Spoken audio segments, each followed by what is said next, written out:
Uno de mis cursos en la universidad está formado por 15 chicos y 15 chicas. Si alguien me pregunta cuántos alumnos tengo, contesto que tengo 30. Y si alguien me pregunta cuántas alumnas tengo, contesto que tengo 15. Si este hecho incuestionable se comprende, y se acepta y se asume como algo natural, se está comprendiendo qué se quiere decir cuando se afirma que el masculino es en nuestra lengua, como en muchas otras, el género no marcado. Además de ayudar a comprenderlo, aceptarlo y asumirlo, estas páginas aspiran a que, si fuere necesario, y parece que lo es, se lo desdramatice. De lo contrario estaremos enfilando un callejón sin salida. Mostremos, sin embargo, otra cara de la cuestión. En el periódico de hoy mismo veo una fotografía cuyo pie dice así: Pedro Sánchez, Centro, y sus ministros y ministras, ayer en la finca toledana de Quintos de Mora. Toda vez que en el gobierno en cuestión, formado por 17 personas, sin contar al presidente, hay 11 mujeres, y aunque fueran menos, sería francamente chocante, por decirlo con un adjetivo suave, que bajo la foto se hubiera leído: Pedro Sánchez y sus ministros, ayer en la finca. Estos dos ejemplos nos muestran que el desdoblamiento de los dos géneros gramaticales, es decir, la mención expresa de ambos y por separado, el empleo de los alumnos y las alumnas, los ministros y las ministras, etc., ni tiene por qué estar vedado ni tiene por qué ser sistemático. Naturalmente, la condición de no marcado la tiene el masculino no solo en los ejemplos dados, en los que aparece en plural, sino también cuando se enuncia en singular. Las aficionadas al cine saben que pueden disfrutar igual que los varones las ventajas del Día del Espectador. Y las peatonas saben que un letrero que diga peatón, en carretera circule por la izquierda, también está dirigido a ellas. Para entender lo que, desde el estructuralismo, significa la expresión adjetiva no marcado, resulta útil aproximarla e incluso equipararla a una locución adverbial que puede ser también adjetiva, por defecto. Al abrir un programa de tratamiento de textos y ponerse el usuario, sin más, a escribir algo, el sistema tiene inmediatamente que decidir en qué tipo de letra irán esas palabras, y si no se le ha dado orden en contrario las pondrá en redonda. Es que sin seleccionar algún tipo concreto de letra no puede trabajar, y alguien lo ha programado para que en esos casos el elegido sea el llamado normal, o letra redonda. La letra redonda es, frente a la cursiva o la negrita, la letra que actúa o interviene por defecto. También podemos decir de ella que es, frente a aquellas dos, la letra no marcada. Cuando construyo una frase en que un adjetivo debe concordar con dos sustantivos, y resulta que uno de ellos es masculino y el otro femenino, necesito que aquel adjetivo, si presenta variación de género, muchos no lo hacen, vaya en uno de los dos géneros. Uno cualquiera, en principio. Lo que no puede es no ir en ninguno, porque el sistema, para funcionar lo mismo que pasaba con el programa de textos, necesita que uno de ellos se imponga por defecto. Tampoco puede ir en los dos, porque su presencia simultánea es incompatible en una sola forma, del mismo modo que una misma palabra no puede estar escrita al mismo tiempo en redonda y en cursiva. Sí podría duplicarse el adjetivo, pero no es recomendable, porque ello atentaría contra un principio fundamental en las lenguas que es el de la economía, al que también podríamos llamar ley del mínimo esfuerzo. Así, no nos queda más remedio, en nuestra lengua, que decir los árboles y las plantas están secos, con el adjetivo en masculino. ¿Por qué? Porque el masculino es el género por defecto, es, frente al femenino, el género no marcado. Curiosamente, ni el más ahincado defensor de los desdoblamientos de género o el más aguerrido de los cruzados de la causa contra el llamado sexismo lingüístico, le han puesto nunca ninguna pega, ni presumiblemente se la pondrán, a una frase como esa: los árboles y las plantas están secos. Y, sin embargo, el hecho gramatical que en ella se produce es exactamente el mismo que tanto los encocora en otros enunciados y que con tanto denuedo combaten o tratan de burlar mediante los desdoblamientos, recurso que en este caso debería llevarlos a decir los árboles y las plantas están secos y secas. Porque esa frase no los irrita, porque no la alteran, porque ni siquiera reparan en ella. Pues porque en ese caso solo está implicado el género gramatical, y no el sexo, sí, no le tengamos miedo a la palabra, eso que ahora, para que la cuestión resulte estar un poco más enredada, recibe el nombre de género, volveremos sobre ello. Del mismo modo, si una persona tiene 3 hijos y 2 hijas, o 2 hijos y 3 hijas, da igual, dirá, interrogado acerca de su prole, que tiene 5 hijos. No dirá que tiene 5 hijos o hijas, ni 5 hijos e hijas, ni 5 hijos diagonal hijas, léase, 5 hijos barra hijas, ni 5 hijos diagonal as, léase, 5 hijos barra as. Al introducir en esos paréntesis la indicación de que el signo diagonal solo cabe verbalizarlo oralmente enunciando la palabra barra, estamos apuntando a un hecho esencial, el de que al menos esta, una de las presuntas alternativas que se han venido ideando para evitar el uso del masculino como género no marcado, las otras dos ya se ve que incumplen. Como hemos dicho, el principio de economía no es sino, exactamente, eso, presunta, y es por tanto una falsa alternativa. El mismo inconveniente, la dificultad de la lectura, o, peor aún y más exactamente, su completa imposibilidad, tienen otras, soluciones, que se han ideado. Una de ellas, como es bien sabido, es el uso del signo que se denomina arroba, que, además, consiste más o menos en una letra A rodeada por un círculo que sugiere o recuerda a la letra O, coincidencia que en el sentir de algunos lo hará pintiparado para el caso. Hay quien cree haber encontrado en tal argucia la solución ideal. Sin embargo, la persona del ejemplo puesto más arriba, la interrogada acerca de su prole, podrá escribir que tiene 5 y @s, pero esto no lo podrá decir, leer, así que de nada le vale. No podrá enunciar con la voz algo así como, 5 y @, o, 5 y @s. A menos que quiera correr el riesgo de que la declaren por rematadamente loca, que aquí concuerda con persona, sustantivo femenino. En las sociedades avanzadas la importancia de la comunicación escrita puede hacer olvidar el hecho de que el uso oral de la lengua es el primigenio, y por tanto el primordial, la escritura está subordinada a la oralidad, y no al revés. Incluso aceptando que lo oral y lo escrito se repartieran a partes iguales, 50% cada uno, la materialización de la facultad del lenguaje, insisto en que no es así, existen individuos, y aun culturas, analfabetos, ¿cómo dar por válido un expediente que es inservible al 50%? Otro invento ingenioso, pero igual de inútil que la arroba para la enunciación oral, es el uso de la letra X, en sustitución de la O y la A. Pruébese a decir en voz alta, LXS ni ñex, por ejemplo. Recientemente, por cierto, también parece acudirse a esa letra con otra finalidad, según veo en un periódico, cierta docuserie, de RTVE dedicada a la historia del movimiento LGTBI, se titula Nosotros somos. Más he aquí que, finalmente, alguien da con otro invento más que esta vez sí es legible, y pseudo-asturiano, por más señas la E. Al parecer está encontrando adeptos en sectores de la población juvenil de Argentina y Chile. Cuesta tomarlo en serio, les niñes están aburrides, ¿qué significaría? Los niños y las niñas están aburridos y aburridas, pero hay que intentarlo, el asunto lo es. Y para ello basta con señalar que, aunque las lenguas son creación humana, los hablantes no pueden intervenir consciente o planificadamente en ellas para alterar su estructura. Un hablante individual puede ensayar un neologismo léxico, una palabra nueva, eso sí, y, con todo, solo si arraiga en la colectividad y es aceptado y utilizado por otros hablantes ese neologismo, en principio ocasional, podrá llegar a convertirse en un hecho de lengua. Pero en otros planos del sistema lingüístico no ocurre lo mismo, ni un hablante individual, ni siquiera un grupo de ellos, ni tampoco una institución, como la Real Academia Española en el caso de nuestro idioma, pueden inventar o introducir un nuevo fonema, ni una nueva oposición morfológica o gramatical. Si una lengua tiene dos géneros, y por tanto una concordancia binaria, nadie puede conseguir que pase a tener tres, y por ello a presentar una concordancia ternaria. Existe un número determinado de tiempos verbales, y nadie, absolutamente nadie puede inventarse otro más, ni tampoco suprimir uno existente, puede ir cayendo lentamente en desuso, pero esa es otra historia, y confirma que la intervención personal y consciente de un hablante o un grupo de ellos no es posible. Los cambios lingüísticos no ocurren por decreto, ni se producen de arriba abajo.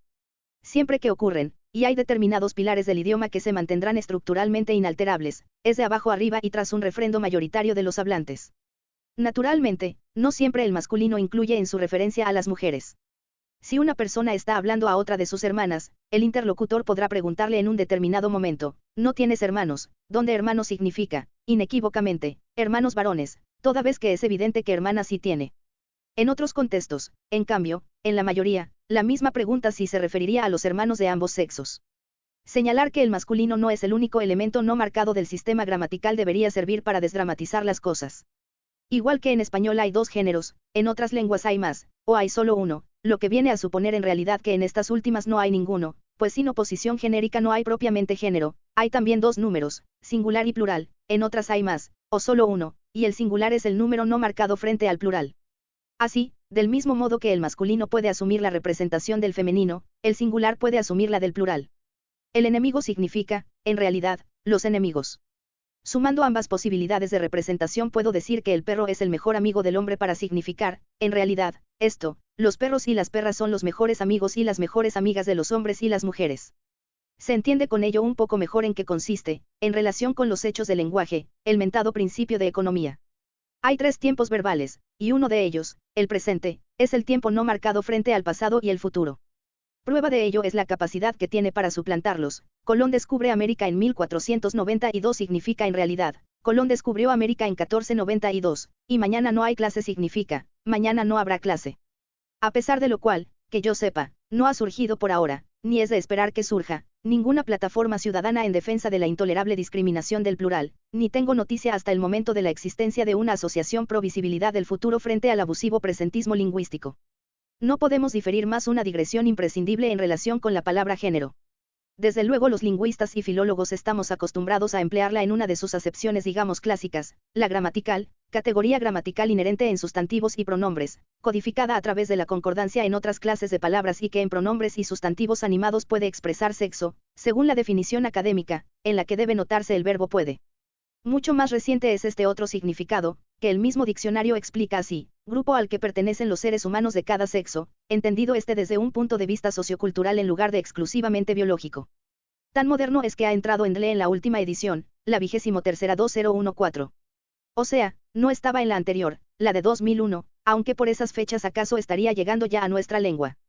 Es acepción que no recoge el Diccionario del Español Actual, DEA, de Manuel Seco, Olimpia Andrés y Gavino Ramos, segunda editorial, 2011, pero se encontrarán luminosas consideraciones al respecto en el nuevo Diccionario de Dudas y Dificultades de la Lengua Española de Manuel Seco, aparecido en ese mismo año. Acabamos de escribir que el nuevo significado estaría llegando ya al español. ¿Procedente de dónde? Evidentemente, del inglés gender, palabra menos cargada de sentidos en esa lengua que género en la nuestra, pues nótese que el género en sentido literario, o artístico, lo acoge en ese idioma el galicismo genre. Recuerdo bien la extrañeza que me produjo hace bastantes años, no sé si en una librería inglesa o norteamericana, encontrar una sección rotulada, Gender Studies. La ignorancia y la deformación profesional se aliaron para que yo interpretase a bote pronto el gender de ese letrero en sentido lingüístico, gramatical, no sin sorpresa por mi parte ante el hecho de que, no habiendo género de ese tipo en lengua inglesa, aquella librería tuviera una sección a él dedicada. Me bastó, claro es, echar un vistazo a las obras allí alineadas para comprender que nada o apenas nada tenían que ver con la gramática. Luego llegaron al español los estudios de género, la expresión violencia de género, etc. Cuando la academia aún no se había resignado, como ha hecho en 2014, a dar por bueno el neologismo semántico, hizo, Diccionario Panhispánico de Dudas, 2005, estas consideraciones, se diría que en un intento de frenar su expansión. En los años 70 del siglo XX, con el auge de los estudios feministas, se comenzó a utilizar en el mundo anglosajón el término género, English-gender, con un sentido técnico específico, que se ha extendido a otras lenguas, entre ellas el español. Así pues, en la teoría feminista, mientras con la voz sexo se designa una categoría meramente orgánica, biológica, con el término género se alude a una categoría sociocultural que implica diferencias o desigualdades de índole social, económica, política, laboral, etc. Es en este sentido en el que cabe interpretar estudios de género, discriminación de género, violencia de género, etc. Dentro del ámbito específico de los estudios sociológicos, esta distinción puede resultar útil, incluso, necesaria. Es inadmisible, sin embargo, el empleo de la palabra género sin este sentido técnico preciso, como mero sinónimo de sexo. Y a continuación ofrecía la corporación un par de ejemplos de esa novedosa y no deseable sinonimia indiscriminada género igual a sexo, el género de cada persona, la diversidad étnica y de género que se da en su plantilla. Llevaba mucha razón, pero nadie hizo el menor caso. Como alternativas a violencia de género se sugerían violencia contra las mujeres, violencia doméstica, más lo cierto es que no se circunscribe al hogar, o violencia de pareja. Cabe añadir otra bien rotunda y precisa, violencia machista. Como he dicho, las consideraciones que hace Seco sobre el asunto en su nuevo Dudas 2011, en un artículo que debe leerse de pe a pa y que no resisto la tentación de extractar y citar ampliamente, son luminosas. El nuevo sentido de procedencia anglosajona aparece sobre todo, dice, en el uso que de la palabra se hace en el lenguaje oficial y periodístico, y con reiteración en el sintagma violencia de género. Continúa Seco. La Academia Española publicó, el 19 de mayo de 2004, ante el proyecto de ley contra la violencia de género, un informe sobre esa expresión, violencia de género, que consideraba inadecuada desde el punto de vista lingüístico, ya que rebasaba los sentidos propios de la voz género. Y proponía como formas alternativas violencia doméstica o violencia por razón del sexo. Recordaba las preferidas en francés, violence domestique, violence à l'égard des femmes, y el italiano, violenza contro le donne, violencia doméstica, en las cuales se evitaba la traducción mecánica de la voz inglesa. Pero el gobierno español no hizo ningún caso del dictamen académico, y la ley se aprobó tal como estaba proyectada.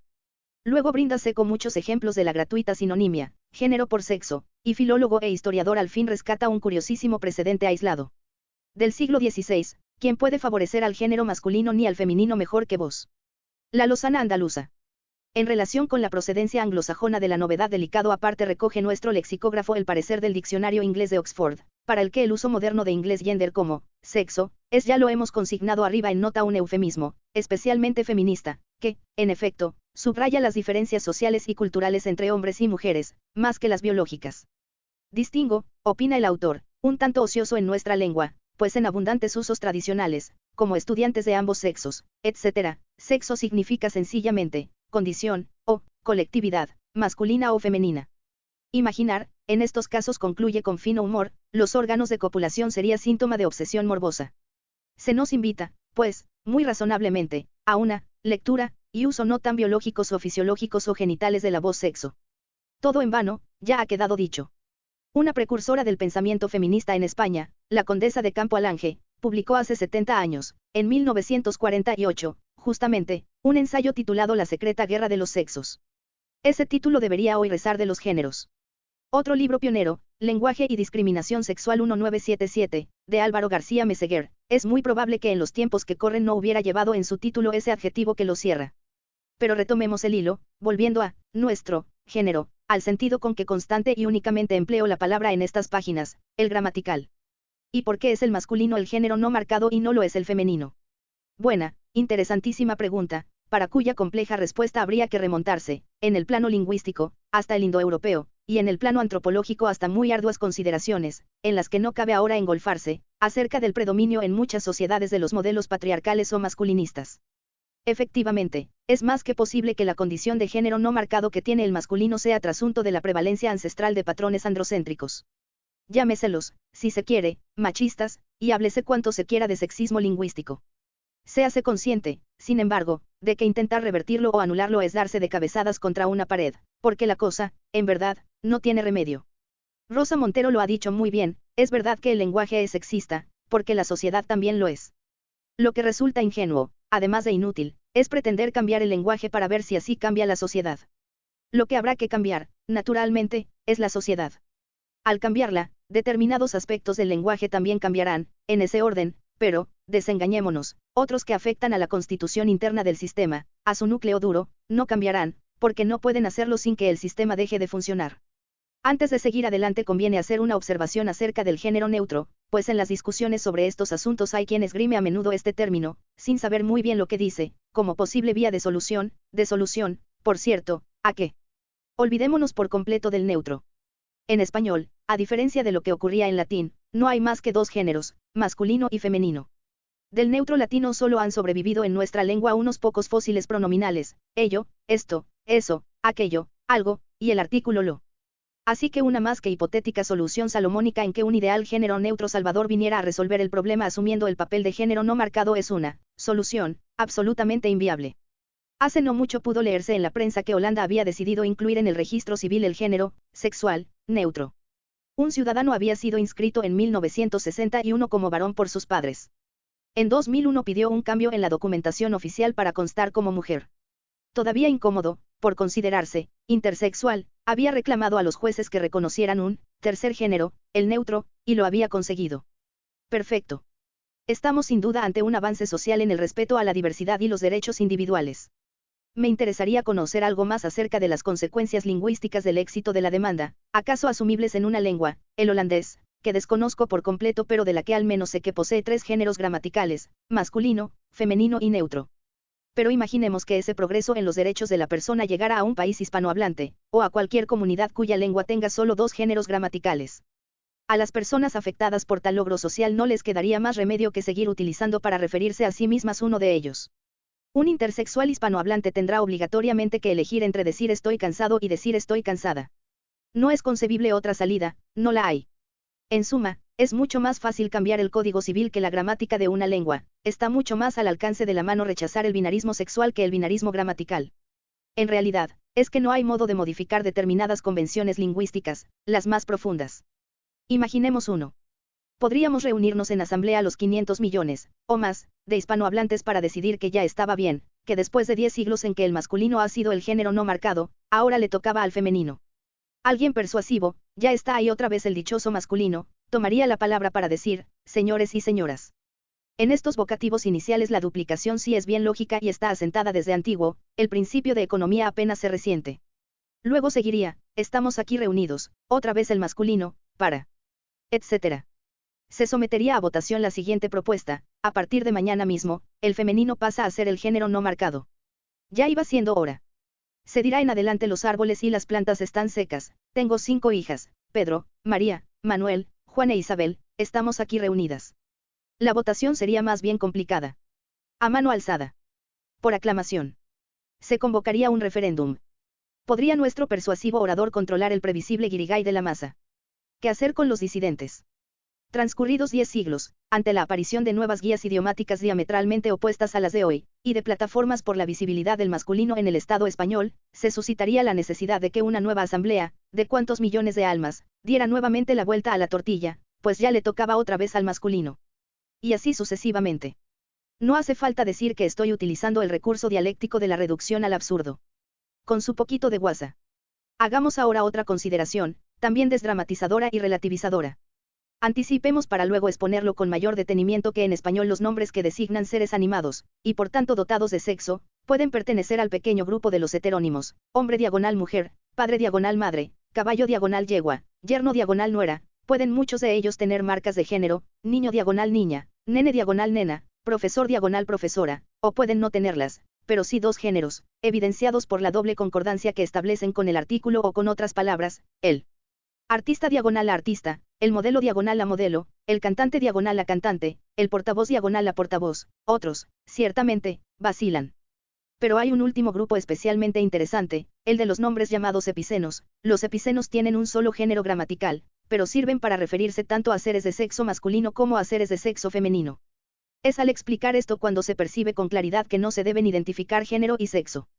Debe notarse que hay nombres epicenos que son femeninos, lo que supone una muy modesta compensación a la avasalladora predominancia del masculino en tanto que género no marcado. En una persona, una criatura, una víctima, una figura, una eminencia, el femenino gramatical asume la representación tanto del masculino como del femenino sexuales, de los hombres y las mujeres. A ningún hombre se le ocurrirá sentirse discriminado o invisibilizado por ello.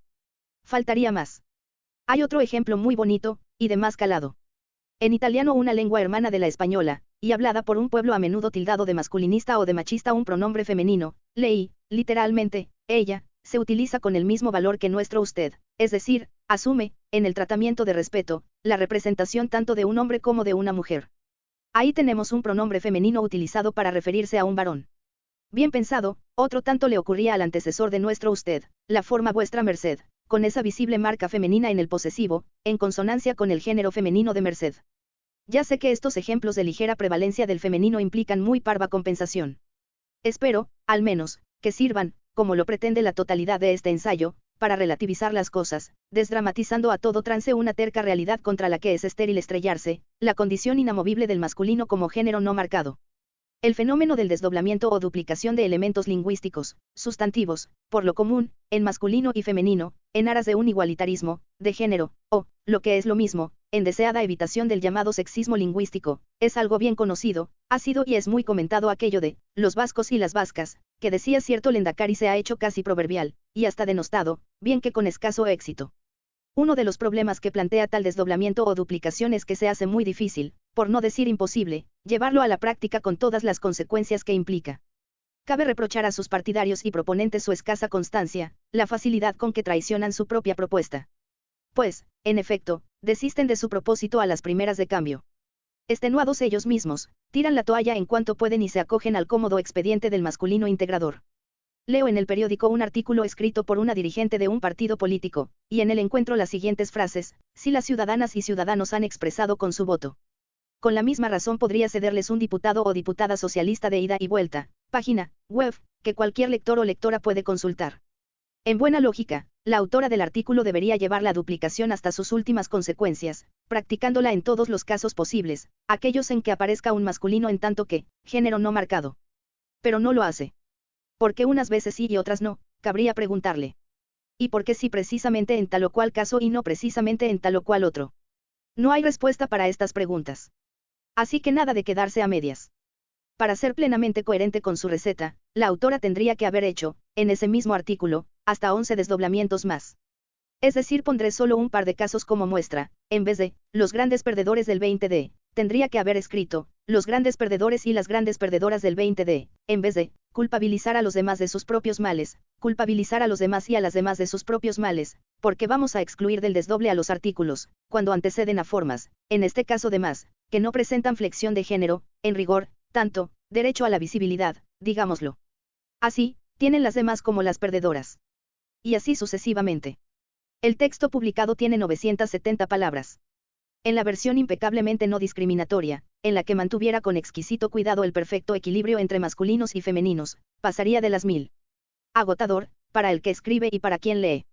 Una mínima observación más, donde la articulista escribió, las ciudadanas y ciudadanos, se estará aplicando ahí la rancia norma de cortesía que estipulaba, las mujeres primero, no parece probable, y, un diputado o diputada, nada, ahora, de añejas y suspectas galanterías, debería haber escrito, las ciudadanas y los ciudadanos, y, un diputado o una diputada, pues cada género tiene derecho a su artículo. Tanto despliegue de verbosidad para luego ponernos ahorrativos a costa de esa pequeña pieza gramatical que es el artículo. No hará falta insistir más en que el uso reiterado de los desdoblamientos, desdobles o dobletes, se ha hablado ya de dobletismo, palabra que en efecto puede resultar útil, conduce a la prolijidad y es desaconsejable por antieconómico. ¿A qué gastar innecesariamente tinta, papel y saliva? José Manuel Puebla, en una viñeta publicada en ABC, 14 de julio de 2018, ha acertado a plasmarlo con gracia. Expediente muy recomendado por las guías de estilo que preconizan el uso de un lenguaje no sexista o discriminatorio es el de emplear, en vez de los sustantivos que denotan persona, sustantivos de significado colectivo. Ocurre, por cierto, que ni siquiera quienes hacen tal recomendación suelen explicarla como es debido. Es frecuente que llamen a esos sustantivos cuyo uso reclaman y aún exigen, y de los que en breve veremos ejemplos, neutros o abstractos, cuando, en rigor, sustantivos neutros en español no existen, como ya ha quedado dicho, y aunque abstractos desde luego sí los hay, y a menudo además de serlos son también colectivos, se demandan para el caso en tanto que poseedores de esta última condición, y no de aquella. La consigna sería, entonces, preconizar el profesorado, la ciudadanía, en lugar de los profesores, los ciudadanos, y en evitación de los prolijos los profesores y, las, profesoras, los ciudadanos y, las, ciudadanas. Hábil e interesante recurso, ciertamente, al que cabe poner, sin embargo, al menos dos importantes objeciones. En primer lugar, que la lengua tiene, sin que en general sepamos por qué, algunas, casillas vacías, en el inventario de su léxico. Dispone de nombres colectivos para profesores, alumnos, estudiantes, sustantivo que también tiene género, aunque no flexión, ciudadanos y algunos otros, a saber, profesorado, alumnado, estudiantado, ciudadanía. Este último, claro es, polisémico, como tantísimos, además de colectivo es abstracto, la dichosa, amén de bendita, polisemia. Pero no los hay para muchos otros, se diría que para la mayoría. ¿Cuál es el nombre colectivo de niños, chicos, viejos, ancianos, españoles, madrileños, peatones, conductores, trabajadores, obreros, empleados, médicos, arquitectos, directores, escritores, lectores, artistas, deportistas, economistas? Estos tres últimos, queremos insistir en ello, también tienen dos géneros gramaticales, aunque no flexionen, los artistas diagonal las artistas, etc., y tantísimos otros. Sencillamente, es que no lo hay, no existe, por mucho que nos estrujemos el caletre. Por supuesto, niñez, vejez, ancianidad u otros son solo abstractos, no colectivos. Emplear imaginativamente, por ejemplo, clase obrera para evitar obreros, además de no servir para una frase como, los obreros de la empresa X, daría al texto una impregnación ideológica que acaso el emisor preferiría evitar. Usar reiterada y exclusivamente, pongamos otro caso, la profesión médica, porque uno se hubiera autoimpuesto la prohibición de decir los médicos y no quisiera incurrir en la prolijidad de los médicos y las médicas, sería, a más de también más largo que el sencillo masculino plural, pretencioso y pedantesco. Hay en fin, en otros casos, sustantivos que no significan lo que a los patrocinadores del recurso que ahora nos ocupa les vendría bien que significaran. Por ejemplo, lectorado no significa, conjunto de lectores, ¿qué se le va a hacer? En segundo lugar, que, en el supuesto de que efectivamente exista un sustantivo colectivo junto al denotador de persona, lo razonable no es considerar a aquel como alternativa sistemática al masculino plural, sino a ambos como opciones concurrentes y alternantes, para que nuestra expresión cumpla un principio siempre deseable en aras de la elegancia, la práctica de la variatio, la evitación de repeticiones, el uso alternado de opciones sinónimas. Todos los que tienen una mínima experiencia de expresarse por medio del idioma saben lo odiosas que estilísticamente resultan las repeticiones, y cuánto hay que esforzarse para no incurrir en ellas. Si yo estoy disertando sobre un asunto, pongamos por caso la educación o la política, me vendrá de perlas tener dos, o incluso más, maneras de vehicular un mismo significado. Voy a renunciar a los alumnos, los estudiantes, los ciudadanos, solo porque existan el alumnado, el estudiantado, la ciudadanía, prefiriendo estos últimos siempre y sistemáticamente. Ni hablar. Un servidor, desde luego, no está dispuesto a ello, sino que utilizará, más o menos alternadamente, las dos opciones disponibles, y más si las hubiere, huirá de las enfadosas repeticiones no menos por cierto que de la pedantería o el retorcimiento expresivo. Ya es bastante difícil expresarse con un mínimo de elegancia como para, encima, infligirse a uno mismo más proscripciones limitadoras que añadir a las que el buen gusto o la educación por una parte, y el imperativo de la precisión por otra, inevitablemente imponen. Autocensuras, las menos, por caridad. A algunos nos resulta ya suficientemente arduo e incluso penoso emplear el idioma come y elfo en todos los aspectos, de lo gramatical a lo estilístico, como para consentir complicarnos la vida más de lo que ya nos la complica el mero hecho de coger la pluma o ponernos ante un teclado. Volvamos al atribulado padre de familia numerosa con 5 retoños, 3 varones y 2 hembras. Estos 2 sustantivos, como es sabido, y aunque ello pueda ahora disgustarnos, han ido a menudo, y hoy casi nunca van ya, en pareja, lo que no impide que varón la forme también con mujer y esta con hombre, y que hembra forme otra con macho, emparejamiento este último que es el responsable del rechazo a la presencia de hembra en el primero. El dominio de una lengua es así de sutil y complejo. Imaginémosle al pobre, a aquel padre de familia, digo, que, interrogado acerca de su prole, ya ha sido reconvenido por dar la respuesta más sencilla y espontánea: tengo 5 hijos, con recomendación de aquellas otras que vimos: tengo 5 hijos o hijas, 5 hijos e hijas, 5 hijos diagonal hijas, 5 hijos diagonal as, o también lo señalamos otras impronunciables. Habrá aún de soportar que alguien le sugiera o le imponga: mi descendencia la forman 5 unidades. Mi prole la integran 5 elementos. Y por cierto, ya puestos, ¿por qué no elementos y elementas? Volveremos sobre el caso de Elementa, porque tiene su interés. Planteé antes irónicamente la muy imaginativa posibilidad de que los 500 millones de hispanohablantes nos reuniéramos en asamblea para decidir que, tras 10 siglos de prevalencia masculinista, le tocaba ahora al femenino ser el género no marcado, con el compromiso, eso sí, de que una nueva asamblea otros 10 siglos posterior concurridísima, acaso ya con miles de millones de asistentes, estableciera haberle llegado de nuevo el turno al masculino. And so on. Hay que tener mucho cuidado con lo que se sugiere, aun por vía de chanza, pues los hay decididos a pasar a la acción sin necesidad de asamblea alguna. Así pude comprobarlo cuando tuve noticia, hace algún tiempo, de que los 2 únicos concejales hombre y mujer de cierto municipio asturiano habían declarado con toda formalidad y lo habrían empezado a practicar. Supongo que iban a emplear exclusivamente el femenino en sus intervenciones públicas y sus comunicados oficiales, de modo que cuando hablaran de las vecinas del concejo, por ejemplo, se estarían refiriendo a la totalidad de sus habitantes. La noticia que leí no hablaba de que aquellos 2 municipios hubieran congregado a sus convecinos, ellos dirían sus convecinas, para instarlos que en la particular lengua de ellos 2, si eran consecuentes, sería instarlas a secundar la iniciativa. Todo se andará. Tampoco me consta si alguien que no estuviera en el ajo de la novedad o aún no le hubiera cogido el busilis, oyendo decir, por caso, a uno de los 2 ediles que las vecinas deben sacar la basura, le habría recriminado su inadmisible machismo, por excluir la posibilidad de que fueran los maridos quienes se encargaran de esa tarea. Pues bien, en una sesión del Congreso de los Diputados esta es la denominación que se lee, al menos de momento, bajo el frontón del Palacio de la Carrera de San Jerónimo en Madrid, que tuvo lugar el 31 de agosto de 2016, era una sesión de investidura. Subió a la tribuna la portavoz de un partido político, integrado en el grupo mixto, que contaba con 2 representantes en la Cámara.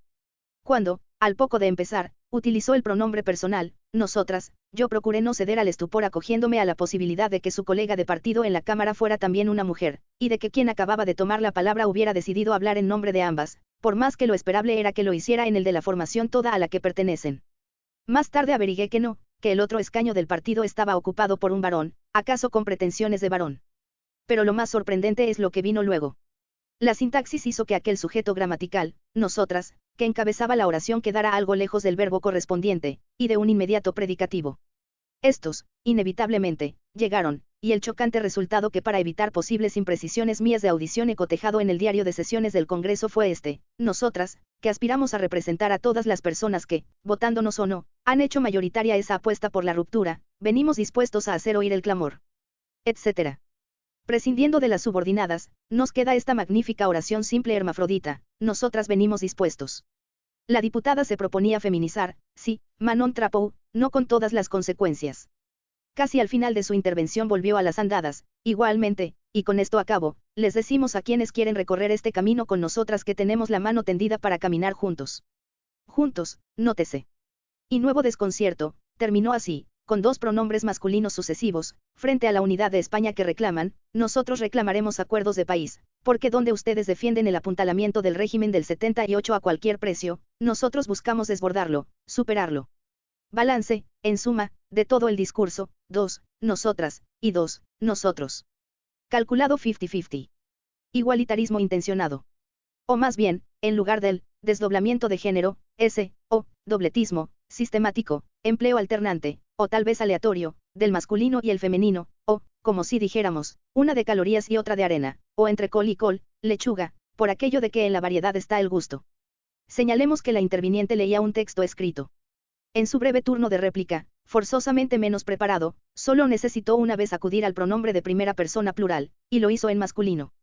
En otra sesión 48 horas posterior nuestra parlamentaria volvió a las andadas al decir que en su partido están, convencidas de que hay que buscar el cambio. Francamente intrigado y en busca de más elementos de juicio, acudí a otras intervenciones anteriores de la misma diputada con ocasión el 2 de marzo precedente del intento de investidura de otro candidato. Al que le espetó lo siguiente: convencidas de ello, nosotras se lo vamos a decir claro, no cuenten con nosotras. Las dudas volvieron momentáneamente tras informarme de que en la breve legislatura anterior los 2 escaños del grupo político en cuestión sí los ocuparon sendas mujeres. Mas no había duda posible. El discurso de su señoría había empezado con un inequívoco: buenas tardes a todas. El dobletismo puede tener unas insidiosas consecuencias del todo imprevistas por quienes lo promueven y practican. El 4 de junio último la cadena SER de Córdoba informó de que una empresa local se negaba a pagar determinados atrasos a 3 trabajadoras alegando que el correspondiente convenio establecía que los dichos atrasos se pagasen a los trabajadores. Dejando al margen el juicio que a cualquier persona decente habrá de merecerle el miserable proceder de la empresa en cuestión, lo cierto es que este hecho no milita, contra lo que a primera vista podría parecer, a favor del uso de los desdoblamientos de género, sino justamente lo contrario.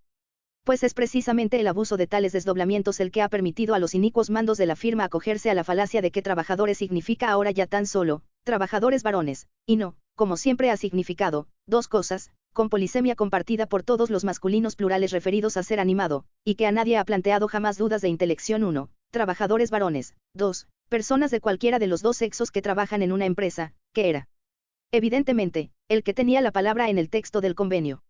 A los responsables es un decir de la empresa de Marras no se les habría pasado por la cabeza su argucia interpretativa antes de la proliferación de los dobletes. El diccionario de Oxford define así en su vigente edición electrónica, y data en 1945, el nuevo significado de gender: the state of being male or female as expressed by social or cultural distinctions and differences, rather than by logical ones, the collective attributes or traits associated with a particular sex, or determined as a result of on sex. Also, a male or female group characterized in this way se registra como tecnicismo de la psicología y la sociología, y se señala que nació en Estados Unidos.